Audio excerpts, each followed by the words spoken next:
বিভিন্ন কারণে এবারের নির্বাচন আমাদের জাতির ইতিহাসে অনন্য ও গুরুত্বপূর্ণ। প্রথমত, প্রকৃত গণতান্ত্রিক ধারা পুনঃপ্রতিষ্ঠার পাশাপাশি কাঙ্ক্ষিত সংস্কার প্রশ্নে সিদ্ধান্তের নির্বাচন এটি। এবার জাতীয় সংসদ নির্বাচন ও গণভোট একই দিনে অনুষ্ঠিত হবে, যা একটি নতুন অভিজ্ঞতা। দ্বিতীয়ত, সংশ্লিষ্ট সকল রাষ্ট্রীয় ও গণতান্ত্রিক প্রতিষ্ঠানের জন্য এই নির্বাচন হচ্ছে সক্ষমতা প্রমাণ করে ভাবমূর্তি পুনরুদ্ধারের অনন্য সুযোগ।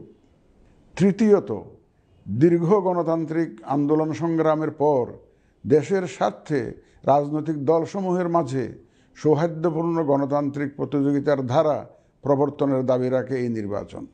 চতুর্থত, প্রায় অকার্যকর পোস্টাল ভোট ব্যবস্থাকে পরিমার্জন করে এই নির্বাচনে একটি কার্যকরী রূপ দেয়া হচ্ছে।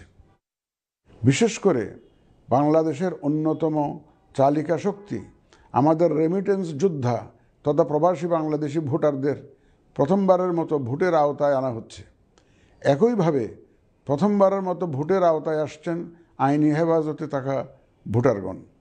এছাড়াও নিজ নির্বাচনী এলাকার বাইরে কর্মরত সরকারি কর্মচারী এবং নির্বাচন অনুষ্ঠানের সাথে সম্পৃক্ত ব্যক্তিগণ পোস্টাল ব্যালটের মাধ্যমে এবার ভোট দিবেন।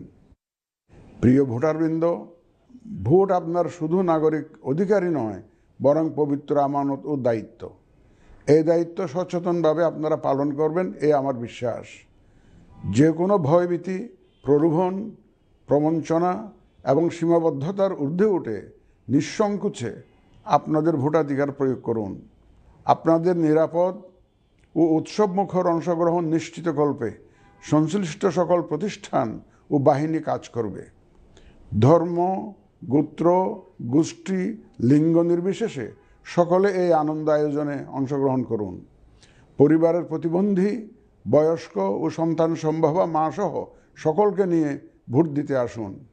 আমি আশা করি আপনাদের স্বতঃস্ফূর্ত অংশগ্রহণের মাধ্যমে ভোটের অনুষ্ঠান উৎসবে রূপ নেবে।